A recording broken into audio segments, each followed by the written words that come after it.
ባራክ ልጆቿን ይዛ እንደተሰወረች ነው። ነገር ግን ሁለቱን ሴት ልጆቿን እያንገላታቻቸው ነው። አባታቸው አሁንም ቢሆን ይፈልጋቸዋል። ለመጨረሻ ጊዜ በስልክ ከተገናኙ በኋላ ባራክ ከባንክ ገንዘብ ልትወስድ ነበር። አሁን ምንም አይነት ገንዘብ የላትም። ሁሉንም ነገር ሰራን እያንዳንዱ ነገር የሱ ስለሆነ እንዳታንቀሳቀስ፣ እንዳትቀበል፣ እንዳትወስድ አርጓታል። ስለዚህ አሁን በአግባቡ እንኳን በስርዓቱ ምግብ እየበሉ አይደለም። የእሷ እቅድ ማምለጥና ማምለጥ ብቻ ነው። በጣም ረከስ ባለ ዋጋ እዚህ ጋር አልጋ እየተከራዩ ናቸው።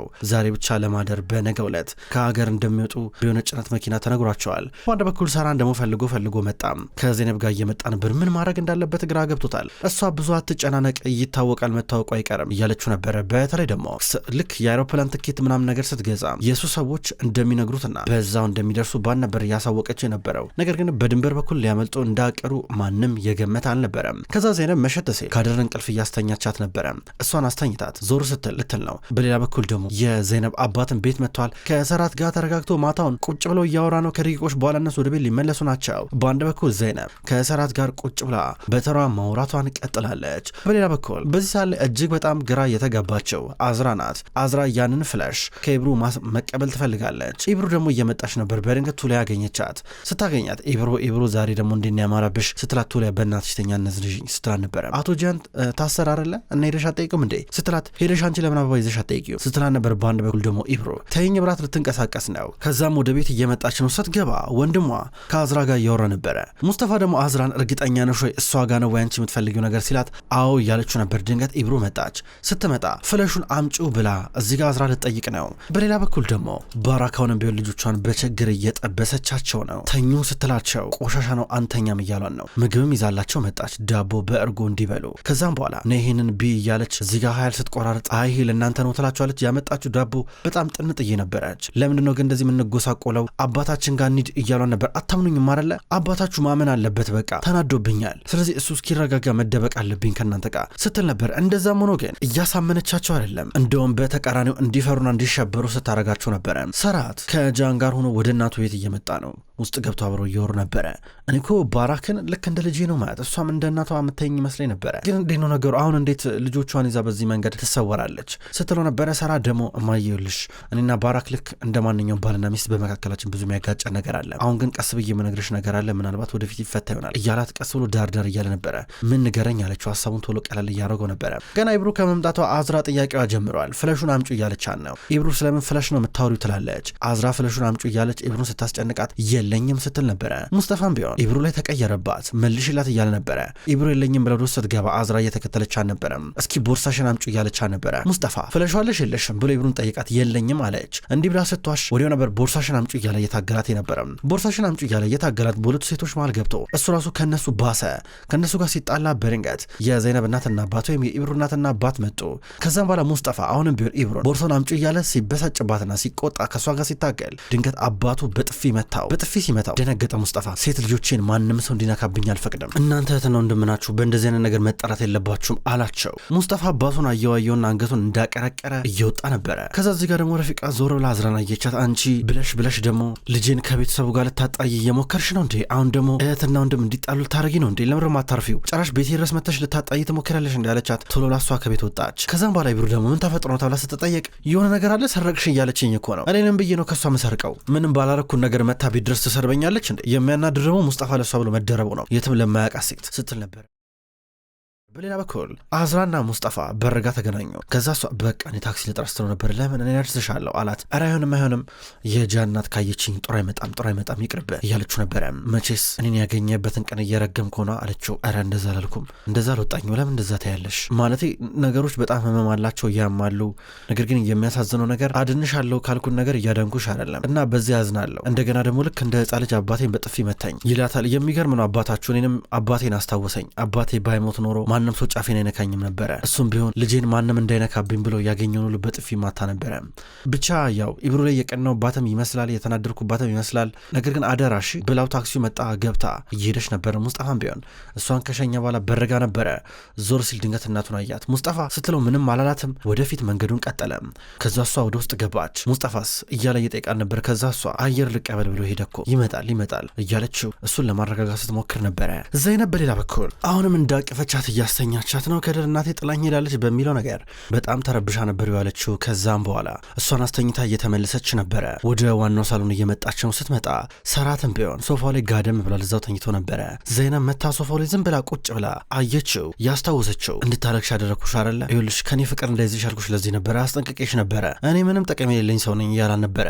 ዝም ብላ አየችውና የሆነ ነገር ደረባለት እየሄደች ነበረ። እሱ ደግሞ ማን እንደደረበለት ዘይነብ አጠገቡ መታ እንደነበረ አውቀዋል። አይኑን ገለጥ አድርጎ ግን እየተመለከተ ነበረ። ጠበቃው በጠዋት ቢሮ መጥቷል። እንደመጣ ጂያን ወደፊት ስለሚያጋጥመው ነገር ከጠበቃው እየተነገረው ነበረ። እንግዲህ ያው ይፈርዱበታል፣ ረዘም ያለ ዓመት ነው የሚፈረድበት እያለ እየነገረው ነበረ። ራሱ ቤት ይህን ክስ ካላነሳው በቀር ምንም አይነት ማምለጫ መንገድ እንደሌለው ነበር የተነገረው። ከዛ ሰራት እያሰበ ነው። በአንድ በኩል ዘይነብ ደግሞ ለሰራት እናት ለሴቪም የሆነ የሚጠጣ ነገር ያሽልሻል ራስ ምታቱን ብላ እየሰጠቻት ነበረ። ይኸውልሽ ዘይነብ ሰራት ቢያንስ አሁን እያጋጠመው ስላለው ነገር አይነገረኝም፣ አንቺም ቢያንስ እንኳን ንገረኝ እስኪ ምንድነው ጠበቃው መጥቶ ነበረ ምን እየወሩ ነበር አለቻት። እውነቱን ልንገርሽ እኔም አላቅም እያለቻት ነበረ። ምንም እንደማታቅ ነግራት ዞር ትላለች። በሌላ በኩል ባራክ ተመልሳ ወደ ትናንትናው ጸጉር ቤት መጣች። ከዛም በኋላ ለትቤት ሰው እየደወለችለን ነበረ። ዛሬ ጠዋት እንደምናመልጥ ነግረኝ ነበር አለችው። ጠብቂ መጠበቅ አለብሽ እና ልክ 12 ሰዓት ሲል መኪና ይዘጋጃል፣ ወደ ጆርጂያ የሚሄድ መኪና አለ፣ እዛ ነው የምትሄዱት እያላን ነበረ። ቦታውን ነገራት። ስንት ነው ገንዘብ የምትፈልገው አለችው። 1 ሚሊዮን እያላን ነበረ። ደነገጠች። እሺ አመጣልሃለሁ እያለችው ነው። ምንም አይነት አማራጭ የላትም፣ ነገር ግን ጊዜ እፈልጋለሁ ገንዘቡ መሰበስብበት እያለችው ነው። ከዛም በኋላ በመካከል ለ2 ሰዓት ብቻ ሰጣት። 2 ሰዓት ብቻ ፈቀደላት። በዛን ሰዓት ቶሎ ብላ ገንዘቡን ይዛ እንደምትመጣ እየነገራን ነበረ። ሴዴፍ በሌላ በኩል እዛ ሆቴል ውስጥ ናት። እዛ ሆቴል ውስጥ ሆና ስራ እየሰራች ነው። በድንገት ነው የተደወለላት በማይታወቅ ስልክ ቁጥር። አነሳቸው። ሄለው ስትል ሄለው ባራክ ላይ ስትል ነበር። እንዴ እኔን ከሆቴል ማባረር ከበደሽ? አሁን ደግሞ በማይታወቅ ስልክ ደወልሽልኝ? ምን ልሰድብኝ ነው እንዲያለቻት።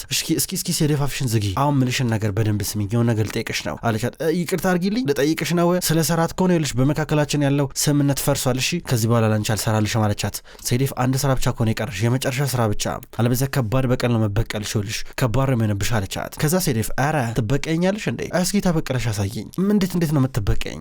በዛው ካንቺ ብዙ የበቀል መንገድ መማረው አለ ስትራ ነበር። ይልሽ ህይወትሽን ነው የማመሰቃቅለው፣ ግን አንድ ሽልማት አለሽ። ሰራት ያንቺ ይሆናል። ሰራት በመጨረሻም ያንቺ ይሆናል። ሁሉ ነገር ሰጥሻለሁ አለቻት። ኧረ ሰራት ለኔ ትሰጭኛለሽ፣ ከዛ አንቺ ትሄጃለሽ። ድጋሚ በዚህ ነገር የምሸውድ ይመስልሻል? ባራክ እንደዚህ የሚባል ነገር የለም አለቻት።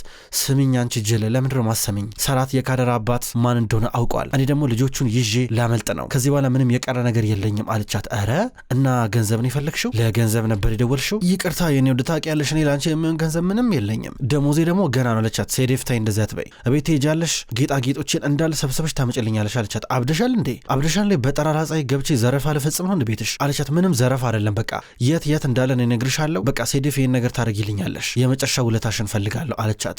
እስኪ ጥሩ እሺ በቃ እናወራለና፣ እስኪ ሰራት ቤት ካለ እንዴት ብዬ ነው ጌጡን ግን ማመጣልሽ አለቻት። ባራክ ወደ ኋላ ዞር እያለች ልጆቿን እየተመለከተች ነው። እሱን እኔ እነግርሻለሁ፣ እኔ ያሳውቅሻለሁ እያለች አልነበረም። በሌላ በኩል ድንገት ዘይነብ ስልክ እየተደወለላን ነው ከትምህርት ቤት። ባለፈው ለስራ መልክታ ነበረ፣ አሁን ስራው ተቀባይነት አግኝቷል እየተባለች ነው። መምጣት አለብሽ እየተባለች ነው። ዛሬ እኔ ስትባል ነገ መምጣት ብችል ብላ እያስፈቀደች ሰራትም ቢሆን ድንገት ተደወለለት። ሄለው እሺ መጣ ብሎ እየወጣ ነበር። ምን ተፈጠረ ስትለው ባራክ 3 ቲኬቶች ገዝታለች ወደ ለንደን የሚበር እያላን ነበር። ኧረ እርግጠኛ ናለችው? አዎ ግን እሷ ሞኝ አይደለችም ይልሽ እንደዚህ የምታደርገው አሁን ከዚህ ቤት እንደወጣ ፈልጋላን ነው። ልክ እንድከታተላ ፈልጋ ነው። እንውጣላት በቃ ዞር እንበል፣ የሆነ ነገር ልታረግ ነው እያለ ነበረ።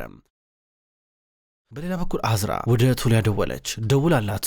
ኢብሩ የሆነ ነገር አለ ፍለሽ የኔን የደበቀችብኝ እሱን አምጪልኝ አለቻት። የፈለግሽው ነገር ከፍለሻለሁ አለቻት። ቱሊያ ይስማማኛል እያለች ነው። በፍጥነት ሄዳ ደግሞ የነ ዘይነብን ቤት ልትበረብር ነው። አዝራና ሴፊም አብሮ እያወሩ ናቸው። እንዴት እስካሁን ድረስ ባራክ እሺ ብሏት ተውጦላት ቆየች ይባባላሉ።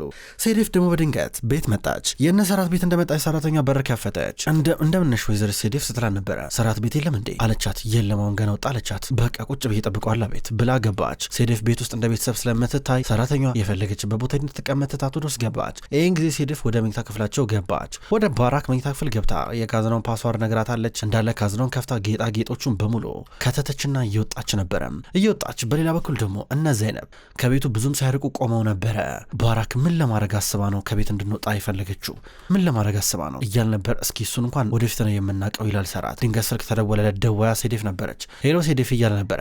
ሰራት ባራክ ቤት ልካኝ ላይ መጥቼ ነበረ ጌጣጌጦቹን እንዳለ ሰብስበሽ አምጪልኝ ብላኝ ነበረ ነገር ግን ላንተ አይደለም የምሰራው ይሁን እየነገርኩ ነው አለችው በጣም ጥሩ ጠብቂኝ እዛው እያላን ነበር ተገናኙ መጡ ባራክ የት ነው ጌጣጌጡ እንድታመጪ ነገረችሽ አለቻት እስካሁን አልነገረችኝም ገና አድራሻ ትልክልኛለች በማለት እየተናገረች ነበረ ለምንድነው እኛ አንቺን የምናምንሽ የባራክ ጓደኛ አይደለሽ እንዴ ስትላት ባራክ ደግሞ ምክንያቱም ሰራት ስለሚያምነኝ ነው ትላለች በድንገት አድራሻው ተላከ በቃ በዚህ አድራሻ እንዲባባላሉ ፈጥነው ወደ ቦታው ሊሄዱ ናቸው ቱሊያ ስራዋን አንድ ብላ ጀምራለች ቱሊያ በቀጥታ ወደ እነ ዘይነብ ቤት መታለች የሆነ የሚበላ ነገር ይዤ መጥቻለሁ ብላ ገባች ረፊቃ አስገባቻት ቱሊያ በፍጥነት ወደ ኢብሮ ክፍል ገባች መበርበር ጀመረች በድንገት ረፊቃ መጣችባት ስትመጣባት ይሄን ነገር እኮ ፈልጌ እያለች ቀስ ብላ ዘናክታት እየወጣች ነበረ ባራክ የሆነ ቦታ ጋር ሆና ሴዴፍን እየጠበቀቻት ነው ሴዴፍ መጣች ከመኪና እየወረደች በመጨረሻ አምጥቼልሻለሁ እያለቻት ነበር ጌጣጌጦቹን ሰጠቻት እስኪ ብላ እያየች ነበረ ጌጣጌጦቹን እያየች እያለ በድንገት ሰራት ሲመጣ አየችው መኪናውን ስታየው ሴዴፍ ሰው ሲከተልሽ ነበረ እንዴት ትዘናጊያለሽ ብላ ጌጣጌጦቹን ይዛ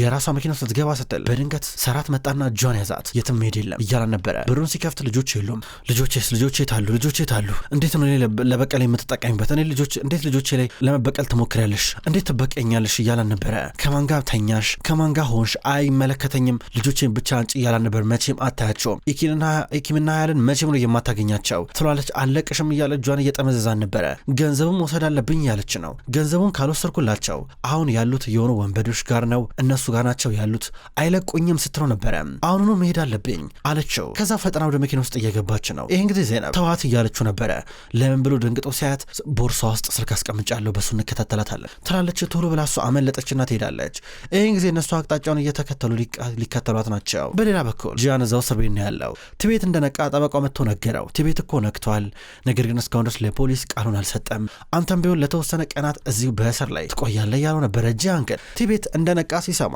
እንደሚለቀቅ ይሰማ ነበር ይመስለው በጣም ደስ አለው በሌላ በኩል ሀያልና ኢኪም በጣም ጨንቋቸዋል የሆነ የጭነት መኪና ነው ድንበር ላይ ቆሟል በመጨረሻም ድንበሩን አልፎ ሊሻገሩ ናቸው የሚጠብቁት እናታቸው እስክትመጣ ነው ገንዘቡን ይዛ እነሱ ግን የሚያውቁት ነገር የለም ጨነቃቸውና እናምልጥ ተባባሉ አባዬ ቢኖር ኖሮ እኮ ያድነን ነበር ተባባሉና በሩጫ ሲያመልጡ በድንገት ወንዶቹ ይዟቸው እያንጠለጠሉ ሲያመጧቸው በድንገት ደግሞ ባራክ መጣ ልቀቋቸው ይሄው 1 ሚሊዮን ሊሬም ከዛ የሚበልጥ ገንዘብ ይዤ መጥቻለሁ ብላ ሰጠቻቸው እስኪ ብለው ሲመለከቱ ስልክ አለ ውስጡ ምን ያደርጋል እዚህ ስልክ አጠመርሽን ፖሊስ ነሽ እንዴ እያሏን ነበረ ልጅሽን አንሰጥሽም እያሉ ሲያስፈራሯት በድንገት ሰራት መጣ ከወንዶቹ ጋር እየተደባደበ ነው በመጨረሻም እነሱን ከዘረረ በኋላ ልጆቹን ማግኘት ቻለ ከነሱ ጋር እየተቃቀፈ ነበረ ዘይነብ ፖሊስ ጋር ደውላ አጣራለች ወንዶቹ የሮጡ እያመለጡ ነበረ ካሁን በኋላ ልጆች አጠገብ እንዳደርሽ ይላታል መጀመሪያ እድል ሰጥቼሽ ነበረ እንፋታ ከዛ ልጆችሽን እየመጣሽ በፈለግሽበት ቀን ታያለሽ ብዬ ነበረ ከዚህ በኋላ ግን ያ ሁሉ ድል አምልጦሻል እያላን ነበረ ከዛ እሺ እንፋታ አለችው እንፋታ ብላ ተስማማች ነገር ግን እሱ እምቢ እያላን ነበረ ብዙ ተለማመጠችው ለመነችው አይሆንም እያላን ነበረ አሁን አብቅቷል አላት ተረጋግቶ ልጆቹን ወደ ቤት ይዟቸው እየመጣ ነበረ ከዛ እነሱ ማታ ላይ ሶፋ ላይ ቁጭ ብለው አቅፏቸው ነበረ ባንተና በማየ መካከል ምንድን የተፈጠረው እያሉ ጠየቁት ያው አንተ በማየን ነገር እየወቀስካት እንዳለ ነበር ይነገረችን ዘይነብ እዚህ ውስጥ የሚያገባን ነገር አላሉት ዘይነብ ምንም የማያገባትም እዚህ ውስጥ የሚያገናኛ ነገር የለም ይላቸዋል እንዲህ ብሏቸው እንኳን እንደነደሩ ካላቸው በኋላ ዘይነብን ገለማምጣት ነበር ያለፉት ከዛ እሱ አጠገቡ ተቀምጣ ምን ሊሆን ነው ከዚህ በኋላ ትለዋለች በነገው ዕለት የስነ ልቦና አማካሪ ጠርቶ ሁሉንም እውነት ዝርዝር አድርጎ እንደሚነግራቸው እየነገራን ነበረ በተለይ ደግሞ የቤት መንቃቱንም አስረዳት የቤት መንቃት እዚህ ጋር የተወሰነ ጥቅም ያለው ይመስላል ዘይነብ ባራክን ጠጋ ብላ እንቅልፍ እያስተኛቻት ነው በማግስቱ ስትጠበቅ የነበረው የስነ ልቦና አማካሪ መታለች ከዛም በኋላ አይውልም ኢኪምና ሀያል እናታቸውን ይቅር ሊሉም ላይሉም ይችላሉ ገባ አሁን ይቅር ባይሏትም የዛሬ 2 ዓመትም ይቅር ሊሏትም ላይሏትም ይችላሉ አንተ በዚህ ነገር ጣልቃ እንዳገባ አለችውና ተቀመጡ ከዛ ሰብሰብ ብሎ ከተቀመጡ በኋላ ኢኪም እሷን አታውቃት ማናት ብላ ስጠይቅ ሀያል ደግሞ የስነ ልቦና አማካሪ ናት ትላለች ከዛ አሁን ሰራት ዳርዳር ማለት ጀመረ ዳርዳር ማለት ሲጀምር ከዛ ሀያል ልንፋታ ነው ልትነኝ ነው ይህን ሀሳብ የቀየርኩ መስሎኝ ነበረ እናንተ ግን ትፋቀሩ እኮ ነበር እንዴት ነው የምትፋቱት እያለችው ነበረ በድንገት ራሷ ባራክ መጣችና ድንገት በረጋቅ ነበረች ነገርካቸው አለችው ከዛ ሀያል መጣችና እማዬ ሌላ እህት አለን እንዴ ስትላን ነበረ በወንድ በኩል ኢኪም ብትሆን ባራክ ድንቅጣ ስታያት እማዬ ተናገሪ ለምን ደነገጥሽ ሌላ እህት አለን እንዴ ብላ ጠየቀቻት ከዛ ባራክ በዚህ አጋጣሚ በቅርብ ቀን እህት ይኖራቸዋል አርግዣለሁ ብላ እየተናገረች ነበረ ሰራት ደንግጦ ፍጥጥ ብሎ ይመለከታል ክብራትና ክብራን እንኳን ወደ ቅመም ስቶሪ የዩቲዩብ ቻናል በሰላም መጣችሁ ውድ ተመልካቾች በዛሬው ዕለት ወደ እናንተ የታመሙ አበቦች የሚሰኘው ድራማ በዚህ መልኩ ወደ እናንተ አርሻለሁ ክብራን ተመልካቾች ቅመም ስቶሪ የዩቲዩብ ቻናል ከዚህ በኋላ የታመሙ አበቦች የሚሰኘውን አስገራሚ ደስ የሚል የፍቅር የቱርክ ድራማ ወደ እናንተ ይዞ ይመጣል ቀኑን ጠብቄ እኔ ወደ እናንተ አርሳለሁ ውድ ተመልካቾች በቅጠል ቲቪ ዩቲዩብ ቻናል በሌላኛው ደግሞ ዩቲዩብ ቻናላችን ዘውድ እንዲሁም ሰወረጅ የሚሰኘው አዳዲስ የቱርክ ድራማዎችን ወደ እናንተ አደርሳለሁ። አቀራረቤ የተመቻችሁ የወደዳችሁት ክቡራን ተመልካቾች እዛም እየገባችሁ ሄዳችሁ እንድትመለከቱ በትህትና ጠይቃለሁ። የታመሙ አበቦች እንዲሁም ሌሎች ተከታታይ ድራማ ክፍሎች በቀጣይ ወደ እናንተ ይደርሳል። በቀጣይ በአዲስ ቪዲዮ እስከምንገናኝ ድረስ በያላችሁበት መልካም ቆይታ ይሆን።